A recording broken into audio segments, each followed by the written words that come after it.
This is an all-time classic. I mean, seriously, the Uno reverse card from the market, you just love to see it, especially after a video like this from Saturday. So hopefully you watched it, hopefully we've kept you on the right side of the market, but what do we do now? What do we do now that the move, for the most part, has mostly unfolded, right? There's been a big breakout. You don't really want to be chasing the new money long up here. Well, good thing you asked, because that's what we're going to answer in today's episode of the Midweek Market Update. Before we get into it, as always, check out the links listed down below in the description, hit the thumbs up button, and subscribe if you've not already done so, and stay tuned until the end of today's show. I've got 2 additional trade ideas to share with you that you won't want to miss. With that said, let's kick things off here on our SPY daily time frame chart. What do we see from a trend perspective? Certainly the daily trend has now neutralized. Remember that we were looking for a daily downtrend. Now that we finally had the big daily lower high, we flipped into the hourly uptrend. We set the daily lower high off of key structure.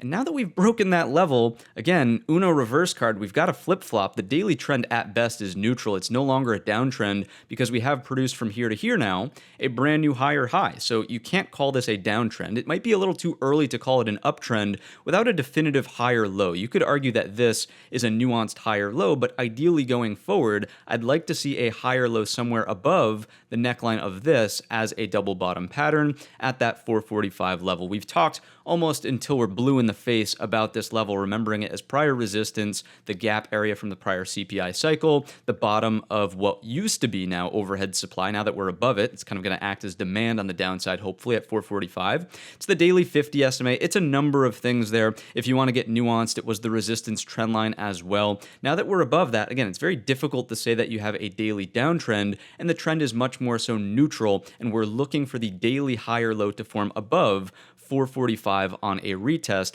of that big confluence zone that we were just describing. That's the higher low. The other thing I would point out here from a Fibonacci perspective is if we come in from the top down to the bottom of the move from all the way over here, on today's session we actually poked up and over the 61.8, and we were able to close a bar above that level. The more bars that we can close above, the greater the likelihood over time that we come in for the 100% retracement, as we always know with any Fibonacci analysis. Now, this move all kicked off from the failure to go lower pattern on last Friday. We swept the low of Thursday, and there was no follow through from the sellers. So let's tell ourselves that story on the hourly time frame chart. One last thing actually before we get there. Clearly, we're extended through the upper bound of this week's expected move. So this should be fairly obvious. This is a mantra that I always live and die by, but you never want to be the buyer at bad trade location. In the case of a long, you don't want to be the buyer on a higher high. So the question, what do we do into the remainder of this week, really boils down to, can we get some sort of mild pullback that starts to test or at least attempt 445? It doesn't have to get all the way there into the end of this week, but you do not want to be fishing for new money longs up here on the higher high.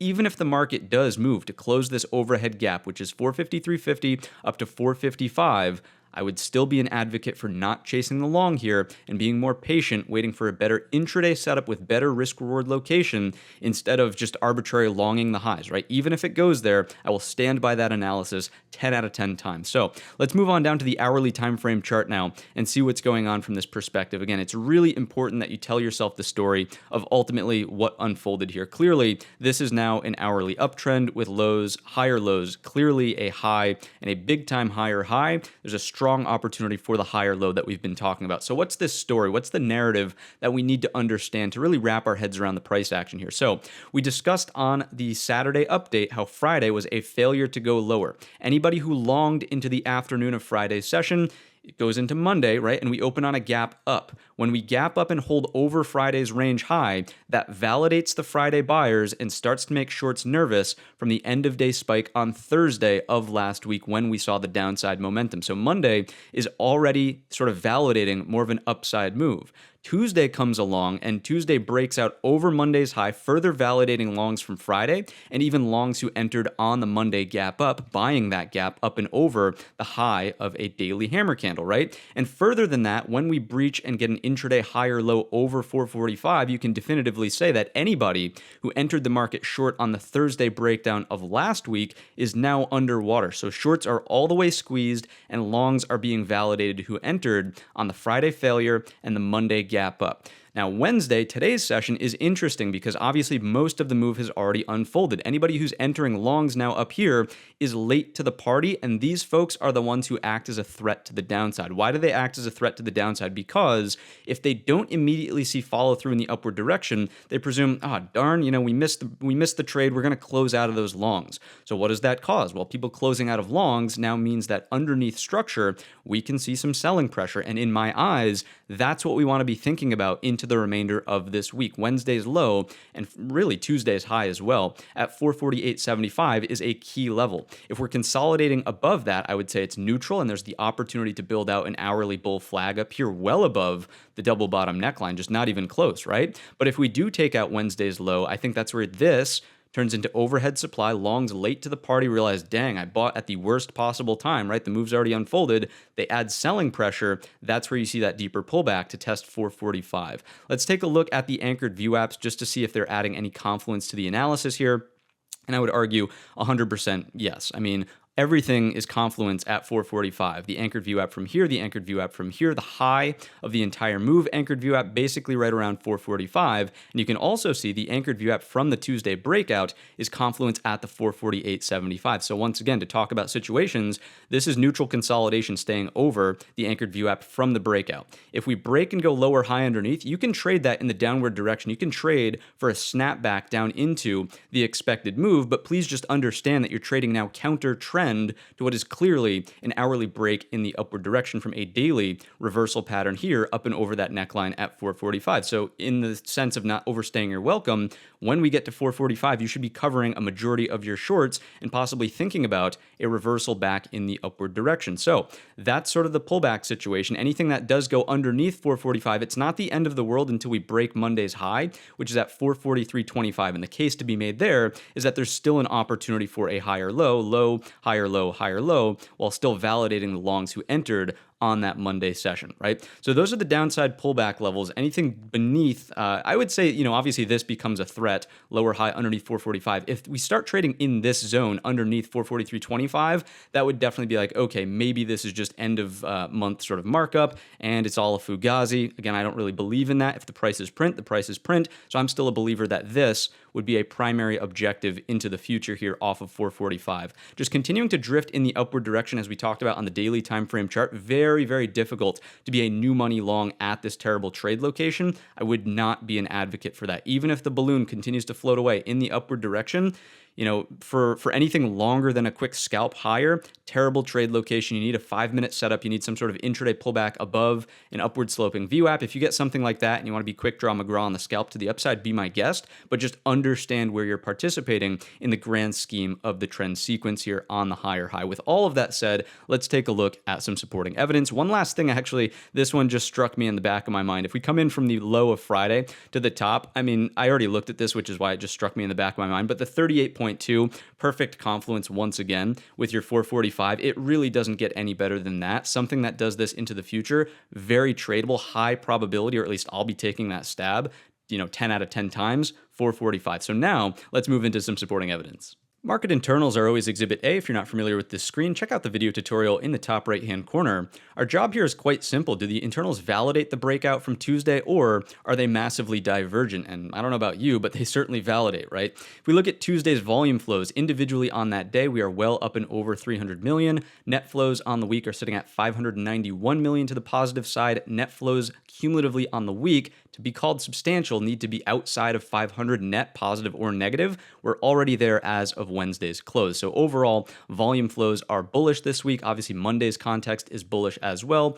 Some momentum slowdown for sure on today's session, which would tie into not wanting to be a new money long late to the party up here with that momentum slowdown, but the context is still bullish, not bearish. Same thing with our advanced decline line. We start off a little shaky on Tuesday, but we grind higher all day and finish out the day in trend higher zone. That speaks to the rally strengthening as it actually continues to take place instead of deteriorating into the close where momentum dies out. So the rally actually got stronger into Tuesday's close. Same comments about some momentum fading from the market on today's session Wednesday with the advanced decliner still positive, but definitely not up in trend higher zone. Once again, probably don't want to be a new money long up here until we get a pullback first, but the consolidation is bullish. If we take a look at the cumulative ticks, again, this is just going to be a rinse and repeat. Tuesday does validate up and over our positive 5,000 read, and on today's session, a little bit more neutral as we digest. So once again, I think that everything context-wise speaks to the reversal being much more so valid as opposed to divergent from what's happening under the hood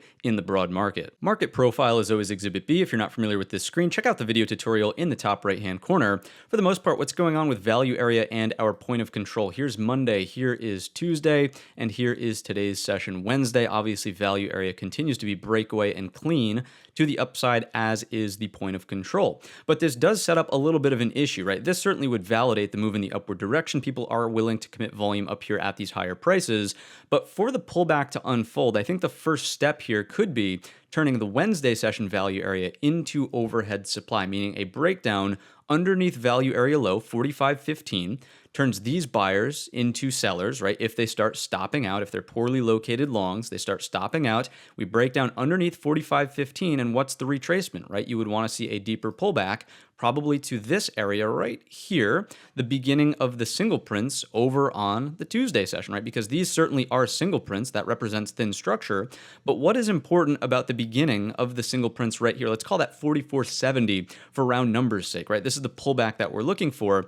Well, not only is it roughly on par with the halfback of Tuesday's session, but if I scrunch this chart up and just go right across from the neckline of our double bottom, this is the Thursday high of last week, lo and behold, that is the beginning of the single prints, right? So if we do start to see this unfold as a pullback, meaning that this Wednesday value area turns into overhead supply, we are underneath 45.15, some sort of breakdown here, lower high, that gets you to here. This is where, once again, you're going to start looking for a reversal. Not only does it make sense from a structural perspective over on the candlestick charts, but if the buyers are going to defend the single prints in the market profile, that's also the neckline of your double bottom. I would point out that we have a poor high on today's session, or we would just call it lack of material excess up here at the top. So what does that mean? If we snap over Wednesday's high and then come back into range, I would take that as a signal that we're cleaning up the top of today's profile, potentially grabbing liquidity, taking out taking out shorts, right? By moving higher, coming back into range,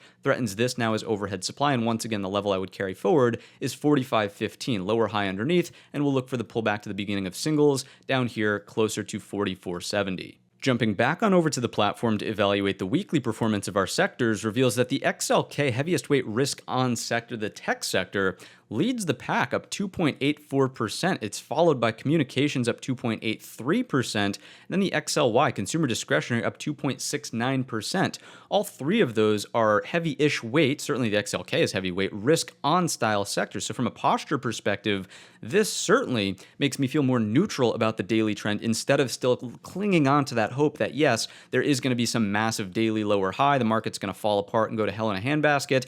It's just the supporting evidence is not there, not only internally, but from a sector posture perspective, it wouldn't make sense. The heavier weight risk on sectors are leading this move in the upward direction here. At the bottom of the barrel, it's the XLU, the only sector that's red on the week thus far, only down 27 basis points, but still, what do we know about utilities? It's a lightweight and classically D for defensive sector. So posture here is totally correct. Same thing with the XLP, consumer staples, at the bottom of the barrel. Same thing with the XLV, healthcare sector, at the bottom of the barrel. Again, it's great that the healthcare sector is not red because it's the second heaviest weighted sector, but posture-wise, certainly is more D for defensive. Let's take a look at some of these structural charts and just evaluate what's going on. So the XLK, I mean, I've got to give massive credit to the tech sector taking out the gap up from Thursday of last week. I mean, we closed above that on today's session. Don't get me wrong. Is there an opportunity to reject this now as overhead supply? Absolutely, 175.70. But remember that we came from down here as of Friday's close of last week. There was an opportunity to do this.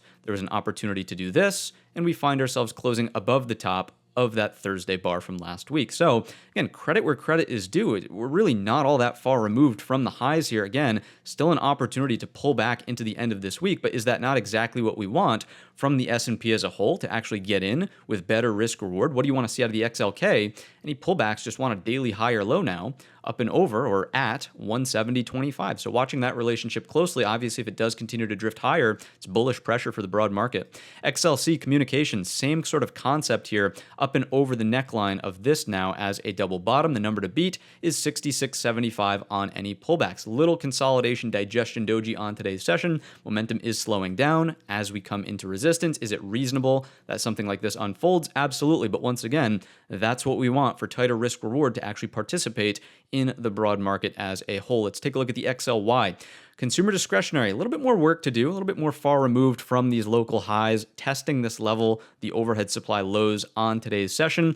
And we did close a green-bodied bar. There's no, big shooting star. There's no large upper wick. It doesn't mean that we can't pull back off of it, but so far the buyers seem to be unrelenting and just continuing to drive prices higher. Any higher low pullbacks above 167.25 start to feel good for a pie in the sky inverted head and shoulders, right? It's not technically one until we can break that neckline, but that would certainly be a good start, a higher low for that right shoulder over 167.25. Where do these charts become bearish, right? We should at least acknowledge that. More bearish on a lower high underneath that level, and we'll just go back to the XLK because this is the heaviest weighted component. More bearish on a lower high underneath that level we were just talking about holding at 170.25. Continuing along to the XLB for materials, lightweight sector in terms of market cap and weighting here. So this is great. That's ideal for the broad market, but it's not going to be a make or break. 82 would be the number to watch if it continues to drift in the upward direction. Upward pressure, maybe a mild pullback, 83.50 as a level. Real estate, same concept. Sideways in a range here, lightweight sector for the market. You're going to watch for a mild pullback off of 37.50. If rates continue to come down aggressively, I would watch for a breakout over it. Just noting that we have thin structure sort of on the move above that as a break. Let me just zoom in on that, right? As a trade idea, right? We've got thin structure sort of up into this area. That's a pretty decent move out of the real estate sector. A day that looks like that, certainly worth trading if that's your jam. Let's take a look at the industrial sector. What's going on over here? No back test for overhead supply to reject. We closed above that 108.15. So again, has to strike me as being more bullish than bearish. Any higher low pullbacks now that stay over 107 start to make this look more like a trend reversal. Back to the upside, right? There is no lower high here, which would have kept this as a downtrend intact. Let's take a look at the XLF for financials, finally starting to participate a little bit. Remember that we were very concerned about the interaction here, or lack thereof, I should say, at 33.65. The fact that this is pushing away from that in the upward direction, holding as a weekly higher low, does give me an added sense of confidence for the broad market, remembering that financials do play a pretty big role in the risk on cohort. It does look like we have a shooting star on today's session, unlike many of the other sectors. So watching to see if the higher low can now stay above what used to be bear flag consolidation, right? You want the higher low over 34.20. That's a key into the end of this week. Next up, energy sector, lightweight sector, a little bit more deeper defensive classically because it's lightweight. You really don't want it driving any move higher. Is it driving the move higher? I mean, it is higher on the week, but it's certainly not nearly performing as well as tech and the heavier weight cohort. XLV, healthcare. Remember, we didn't want it falling off of a cliff. We did not want the double top to trigger, and lo and behold, we are higher. We are away from that neckline. We are in the midpoint of this as an overall range. So that is neutral, second heaviest weighted sector, not falling off of a cliff. It is D for defensive. It's not outperforming up and over those highs. I would say that's a pretty darn good look for your XLV healthcare sector. Consumer staples, D for defensive, lighter weight sector. Possibility for a lower high here underneath the bottom. But once again, seeing that the posture right now is proper for a move in the upward direction, the growth is being driven by the heavier weight risk on sectors, not really overly concerned about a lower high here. Even if it does break and goes higher low above, remember that upward pressure is upward pressure. We just don't want leadership, and it's at the bottom of the barrel. So good to go from that posture perspective. I know I sound like a broken record, but this stuff's really important. This is worth understanding, right? And utilities at the bottom of the barrel. There has been some pretty decent points being brought up in the comments section, which I do appreciate from you guys, speaking about how utilities could be a risky sector based on the lawsuits and what's going on with Hawaii Energy. It's certainly a valid point to make, but just remembering that classically it's a more D for defensive sector based on the yield, right? This, sitting on the lows, would speak to people not caring about that yield and wanting the outperformance from the tech sector, the growth sector. So far, posture does strike me as being bullish and supporting the move that we've seen in the upward direction. Here's the sector ratio grid. If you're not familiar with this screen, check out the video tutorial in the top right-hand corner. For the most part, I'm going to call this the revival of the risk on look. We're not all the way there yet. Please don't misunderstand what I'm saying, but this is certainly creeping in the right direction, and we've actually closed ever so slightly above a descending 50 SMA. Ideally, we flatten that moving average and then spend more time above it to continue the risk on look. Risk off is fading off from the defensive healthcare sector. Financials still need some work to do, but remember, a bulk of the rally that we've seen, financials did not participate. So ideally, the structural chart holds on to that weekly higher low, and I would say that this is okay, even though the ratio is drifting slightly lower. XLY is finally starting to form a little bit of a bottom here, the possibility of a double bottom. Once again, it's the revival of risk on. We're not all the way there yet, but it's certainly looking good for avoiding a full-blown risk off look, with this giving the opportunity to be up and over that neckline there. XLI, again, industrials, a little bit more of a risk on posture, right? Same thing with the XLC, continues to go sideways above an upward sloping 50 SMA, that's risk on. Then the risk off, right? Risk off is definitively off. XLP underperforming. Same thing with utilities down here, and energy is stabilizing. Real estate also moving lower. So it's very difficult to say that risk off ever took grasp in this market. Risk on certainly faded, but the revival is certainly well underway. Let's take a look at some of the more nuanced ratios, like the tech sector, XLK versus the XLU utility sector.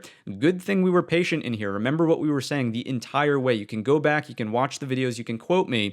This was not going to be aggressive for risk off until we actually made a lower low, and this started to pan out as a head and shoulders. You can certainly see that we've rotated in the upward direction that would support the risk on revival thesis that I'm sort of bringing up here, and the same thing can be said about the XLY over the XLP, although this is not quite as strong. Ideally, this makes an equal high, if not higher high, into any sort of continuation rally out of the equities market down below. If this really struggles and still has an opportunity for a lower high, we will concede that point, but it's not in play yet. Once again, overall, the risk on revival is the primary thought process based on how things have unfolded. Moving along to our good friend the dollar, what do we see over on the Dixie index here? We certainly have to concede that we made a higher high, and we're pulling back from that higher high. So is it logical that the equities market moved higher as the dollar was pulling back? Absolutely, but in this trend sequence, we know that we can find a higher low anywhere over 102 in the dollar. So if the dollar starts to rotate back in the upward direction, the pullback's over, the trend is going to resume,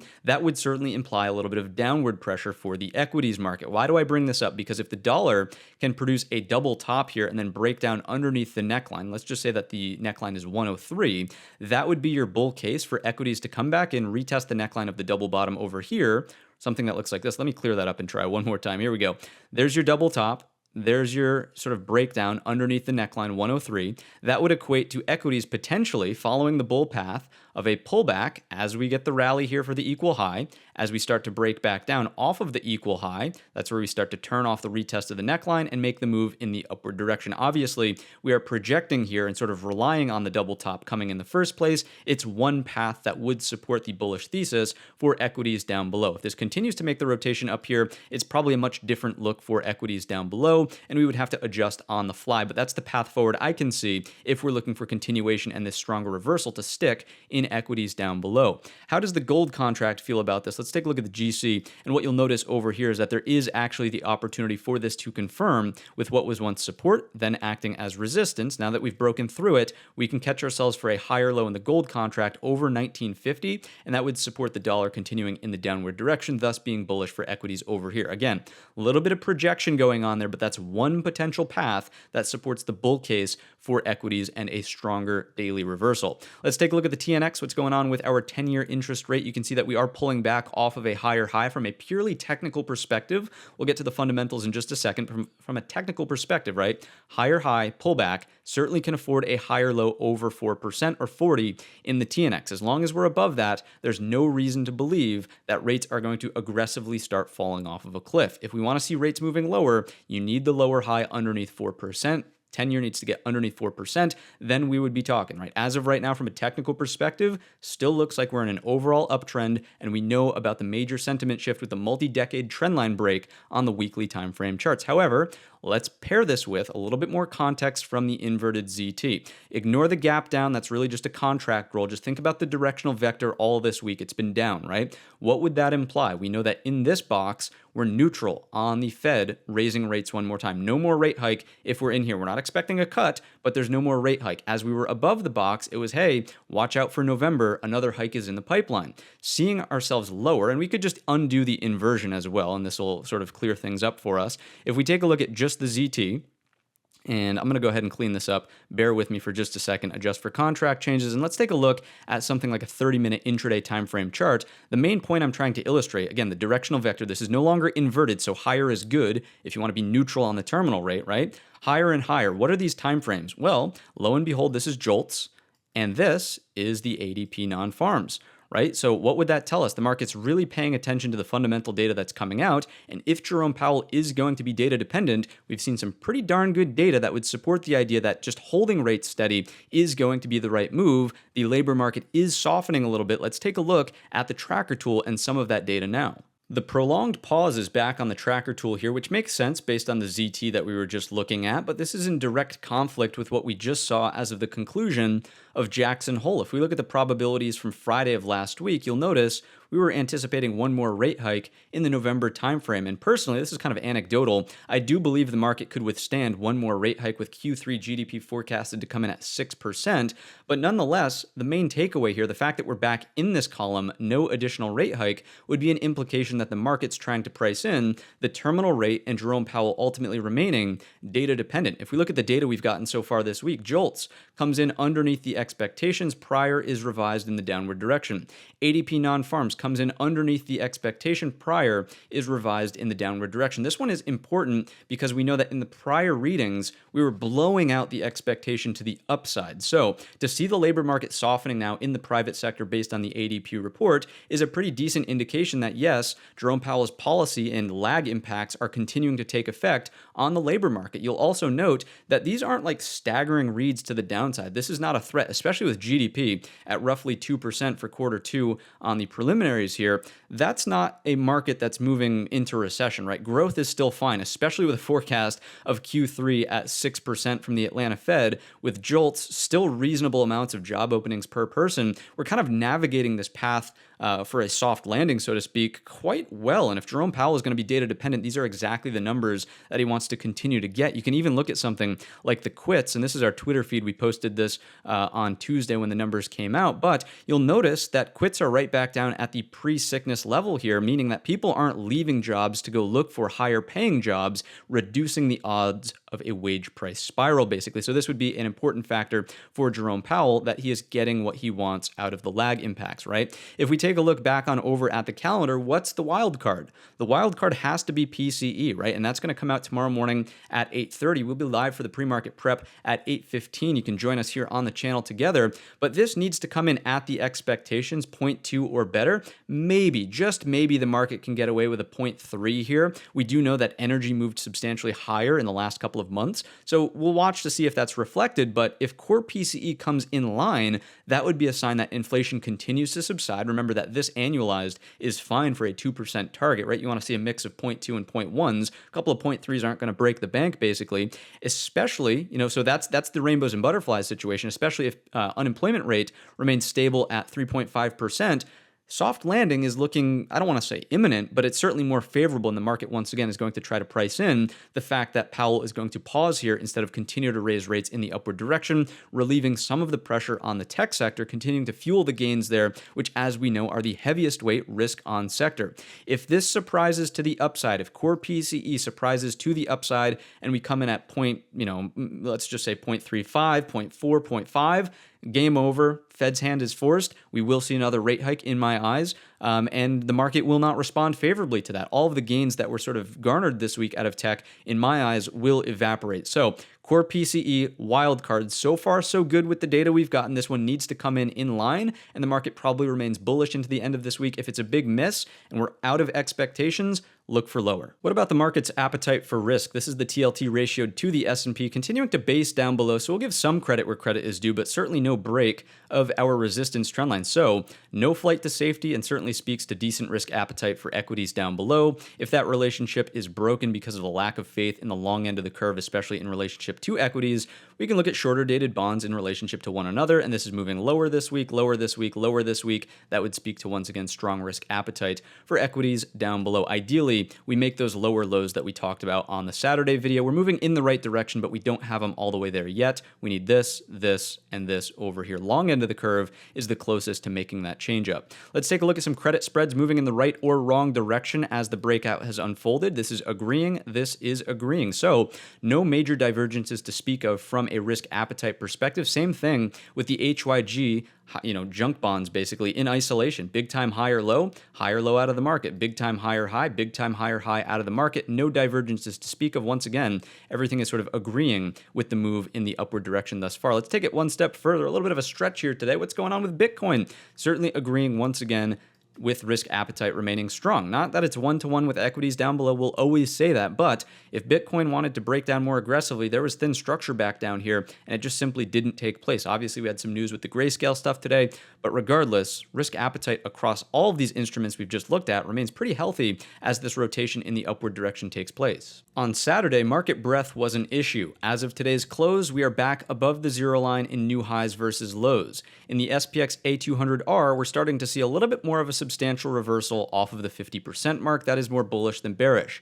If we take a look at the SPX A50R, although it has improved, I would still concede that there's an opportunity for a lower high underneath the 50% mark, and that would speak to bearish probabilities for our broad market. However, remember that as we continue past our sectors, everything is one data point. Just because the SPX A50R is underneath the 50% mark does not mean that the market must crash. Breadth has improved elsewhere, and this is making strides in the right direction, but it is a concern as long as we're underneath 50%. Ideally, if we get a pullback, it is a higher low over the lows that we experienced of last week. So going forward, broad market pulls back, this pulls back, it needs a higher low, we cannot afford the equal low, and then we look for some sort of higher high back above the 50% mark. What does the RSP equal weight S&P have to say about all of this? You'll notice that we are above, as of today's close, the 150 level, which was the prior double top from back here. Obviously, the broad market is also above that level. This would speak to alignment with the breakout in the upward direction. And how about the Dow transports versus industrials?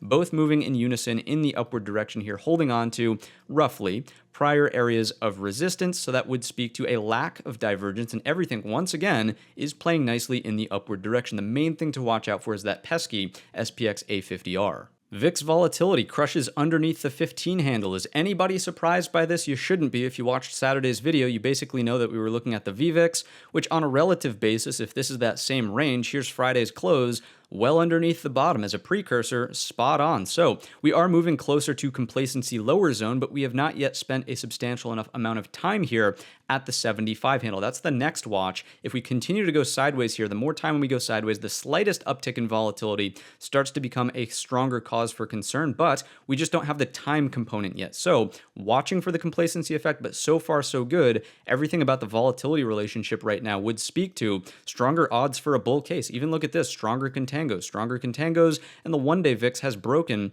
that trend line. Now, it didn't aggressively move lower. It didn't see the reset into these lows. Not sure what that means yet. Again, continuing to monitor this data set, but so far, the fact that we've broken this, the fact that this is a stronger contango, again, think about it like this.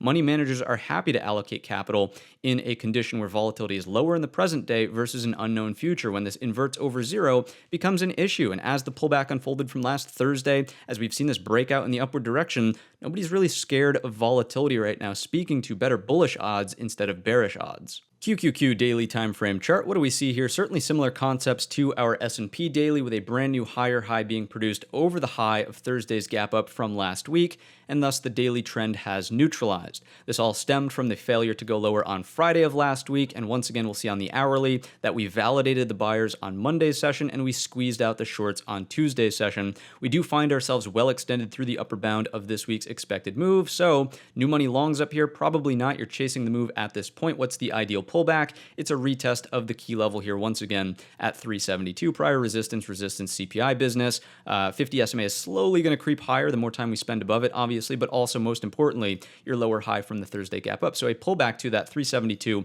looks a bit better to confirm better entry longs here with tighter risk reward. Stop goes underneath, entry here. We can start to target some of these gap closes and prior highs around 385 from a daily perspective. What else do we see here? Let's take a look through the hourly time frame chart lens. And once again, there's Monday validating the failure to go lower from Friday's session squeeze. We know the whole 9 yards. We still have the overhead supply building on today's session. Anybody who's long late to the party, if they don't get paid, meaning we don't get follow through up and over today's high and we move back into range, we'll see the poor high on the market profile in just a second. Your threat is a lower high underneath 375.50 to kick off the pullback, and that would be a scalpable move in the downward direction. Once again, when we achieve 372, when and if, we are looking for hourly hammer candles down here, 15-minute or any intraday double bottoms, inverted head and shoulders. Any reversal pattern really stands at 372. Now, I would say specifically out of the QQQ, you want to make sure you're getting one of these patterns and you are absolutely not blindly buying the pullback to 372. Why is that the situation? Well, because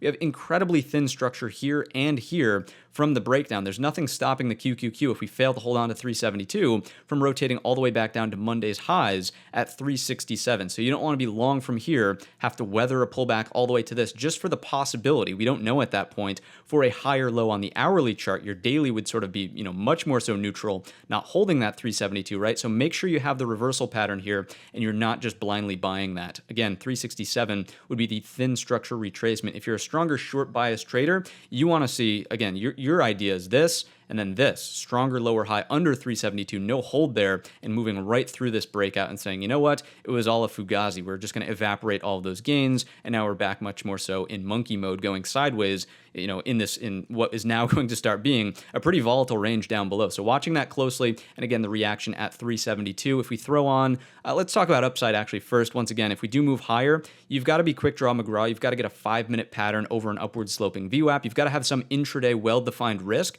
Chasing this in the upward direction this far extended through the upper bound of the expected move, not really a wise behavior to reinforce. Even if it does work out in the upward direction, it's not a good behavior to reinforce. So let's take a look at the anchored VWAPs, anchored to all the key inflection points that we've been describing so far. So there's the local high, there's the breakdown, there's the beginning, and there is today's session. This will slowly start to creep up tomorrow and provide confluence with the 375.50. So once again, overhead supply that breaks down, lower high underneath, there's your move to here, and then this is slowly over time. This might be the end of this week, it might be early next week. These are going to provide confluence closer to that 372, so I would watch out for that. If there's just a straight shot lower, maybe this is a saving grace in that thin structure, but I would not, absolutely not, rely on that as a buy point if we break down aggressively into the end of this week. What do we have from a Fibonacci perspective just to stay congruent? We'll come in from the low up to the top. The 38.2 is not closely aligned with 372, but it is closely aligned with our anchored VWAP. So maybe there's something at 370 even, but once again, that is not nearly as strong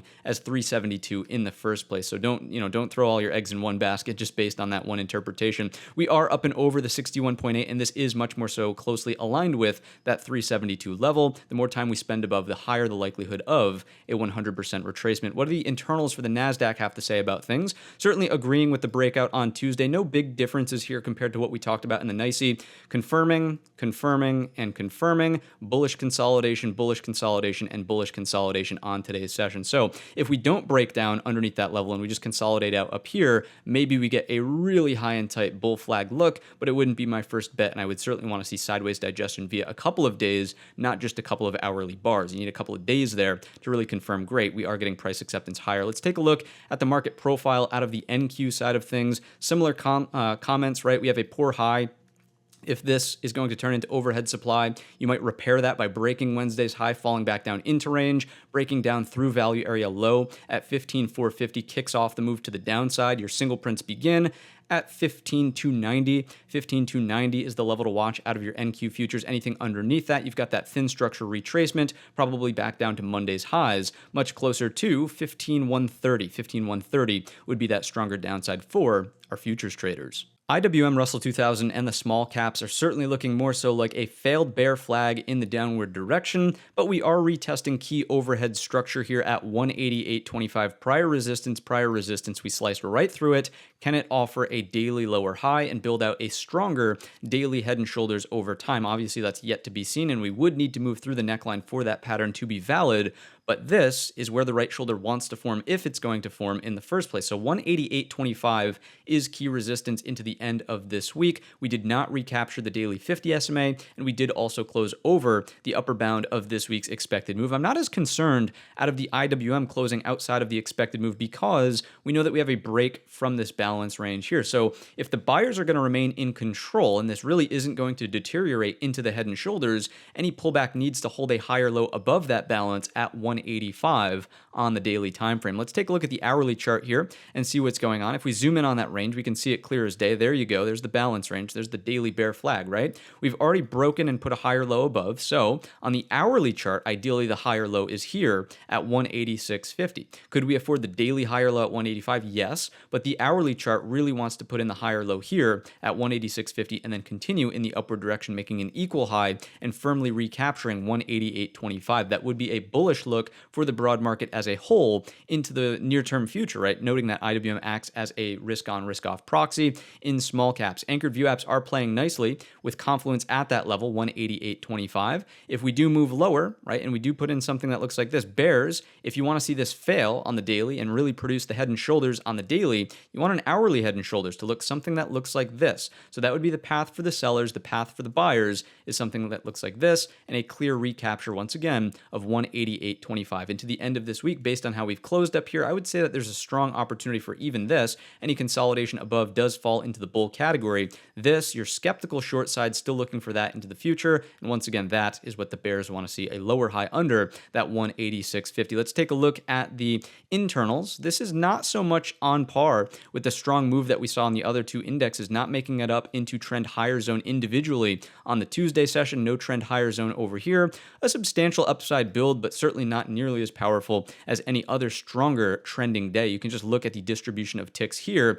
You know, certainly a decent chunk of them above, but into the afternoon, definitely a little bit more deterioration. Let's take a look at our market profile for the Russell side of things, and we would say same thing. There's your P-shaped profile. There's your high and tight consolidation. Value area is higher on today. We do have the poor high, so break the high, sweep back down into range, break value area low. I would look at this. I would honestly look at this at 1900 roughly out of Russell. If we get down underneath that, that's where your thinner structure retracement can unfold, and that would be the deeper pullback over here on the IWM to get the move to retest 186.50. So not the end of the world if that does take place. It's a reasonable pullback as long as we hold that for a level of support. Once again, the bearish thesis is something that looks like that for your head and shoulders. If you've made it all the way to the end of today's video, I just want to take this time to say thank you. It honestly doesn't benefit anybody but yourself, because if you've looked at our technically driven bias over the last week and a half or so, not to pat ourselves on the back, but it's been almost spot on with the lower high in the breakdown last Thursday, and then Saturday's video talking about shorts possibly getting squeezed. I mean, the analysis really speaks for itself, so kudos to you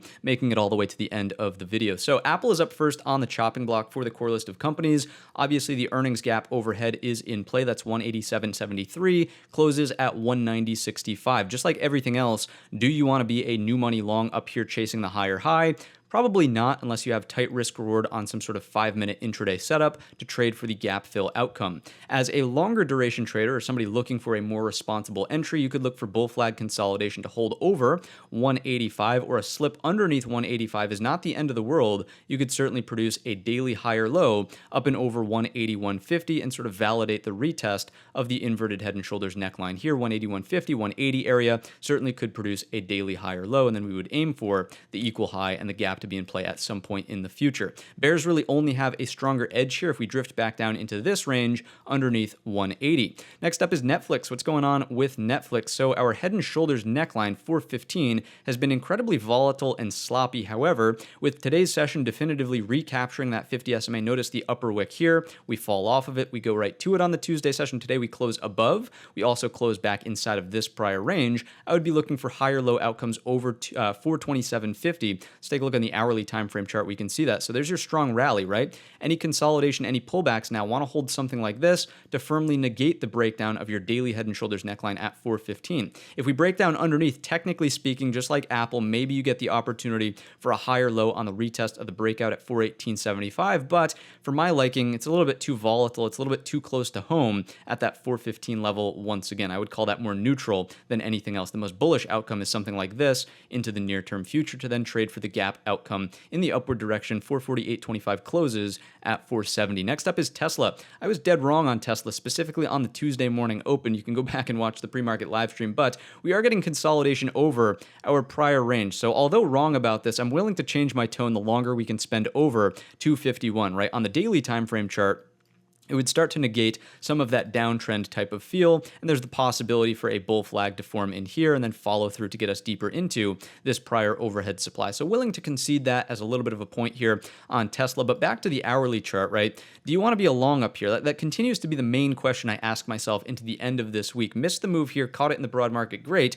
What's the next step? It's like, okay, you got to wait for that next structure to really unfold. You're not going to catch every single move. So holds of 251, consolidation up here feels a little bit better. There's possibly a short trade on a breakdown and lower high under 251. Failing today's low, basically the same concepts as the broad market, right? Longs late to the party, close out as overhead supply, and we rotate back down through this prior range back here. The target would be 242.75. I would say that there's still an opportunity for an hourly higher low on the retest of that breakout level here. So I wouldn't throw in the towel on the long side if we do see that breakdown. The stronger short indication would look something like this into the future back down underneath 242.75. So those are the inflection points. Those are the thoughts on Tesla there. Let's take a look at Google. Let's go back to a daily time frame chart just to illustrate that this is basically one for the textbooks, showing the bullish edge by holding that consolidation in the upward direction, breaking the top of the range, inside bar formed on today's session. If the market does see follow through tomorrow, Google could be a candidate to trade, just noting the inside bar setup, right? If we go on down to the hourly time frame chart,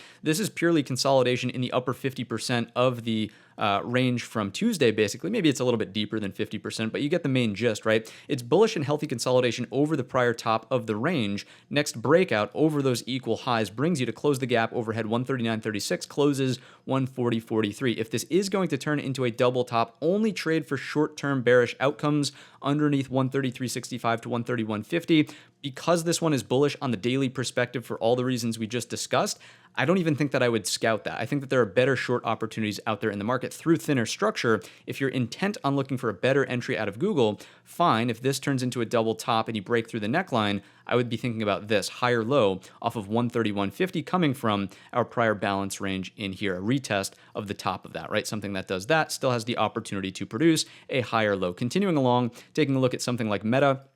Just pointing out on Meta that we have not yet broken, like the broad market has broken, its double bottom neckline. So there's still some work to be done. We are getting healthy consolidation high and tight above these prior tops at 290.50, but the ideal thing to happen would be a break and higher low over the bottom of this prior support, which is now acting as resistance here. 301 is where the higher confidence longs really unfold. And once again, if I think about the ranges that we're swinging back and forth in here, it doesn't seem to me that you would want to be a trader on the long through the breakout. You kind of want to be patient here, wait for the retest to definitively say, yes, the double bottom is in force, and then we can take it from there over 301 to start to target the back test of this level at 310.75. Where do the bears have something going on? Probably for a trade, at least intraday, underneath today's low on a lower high. You could trade for this outcome Monday's high at 290.50. The stronger bearish outcome is a lower high underneath. Then I would look for sweeps back down to the equal lows here. Then you have nothing more but just a volatile range out of Meta. So watching those inflection points there. Next up would be NVIDIA. All-time highs inbound. Maybe. I don't think that this, again, is worth chasing at the highs here. If you're going to trade it, it was the breakout up and over on Tuesday's session. Even at that, the target was skeptical on the back test of 480. So it continues to float away in the upward direction. Wait for the better risk-reward setup, and that would look something like a deeper retest of 480. Higher low is found here, and then you trade for the equal high. Or if we break to a new all-time high, make sure you're getting in on a tight risk-reward setup on a retest of that high, which at this point is at 502.25 roughly. Next up, Microsoft, what's going on with Softy over here? The more time we spend over 326.75, the better it looks for a thin structure retracement. This is on watch tomorrow for possibly breakouts over 328.75, roughly the close of today's session. If you just throw that level on there, let's call it 329 for round numbers sake, right? You have thin structure to retrace, boom. You're looking for upside outcomes towards 334.50. Again, I would want the support of the broad market. If the broad market's pulling back aggressively, probably not a big long player out of Microsoft, even if we do breach the level. Ideally, you have all the tailwinds working in your favor. You're not fighting a headwind from the broad market. Next up, last but not least, Amazon, the mini beast. Before a couple of trade ideas, what do we see over here? The main watch is the lower high, again, the retest of 137. So what I would like to see out of Amazon, honestly, is if the broad market continues to remain solid, Amazon would be a candidate for this. Continued breakout and the broad market's like, okay, and then an Amazon rejection off of 137 is on the table, right? Just because it's coming from a lower low. It's coming from weakness, basically, on Amazon versus some other things, which are coming from higher lows or some sort of like pseudo inverted head and shoulders, which has already been built out. So Amazon, a little bit more skeptical for that reason. We already know that unlike Google, it had the opportunity to shine with the higher high value being built out up here. It just didn't take place. So a little bit of weakness in Amazon for that reason. Again, 137 is a primary focus. Couple of trade ideas for you, and then you're on your way to go enjoy dessert. Qualcomm, QCOM is the ticker here. We're looking at an inside 3-bar play, inside hammer on today's session, and it is respecting the Monday high as well, roughly 50% of the Tuesday breakout range. If we can continue this breakout on momentum up and over 114, the rough target would be prior resistance and confluence with the major moving averages closer to 118. So roughly 4 points of upside available here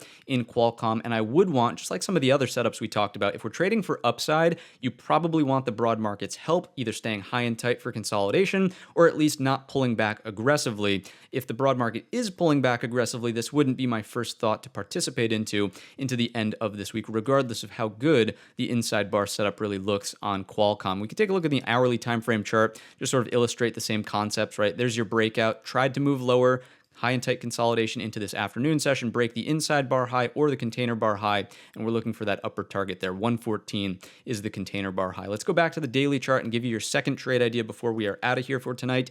Disney is up on the docket once again, continues to look really weak, right? As the broad market is ripping to the upside, that's Tuesday, right? What does Disney do? It produces an inside bar today. It takes out the inside bar high.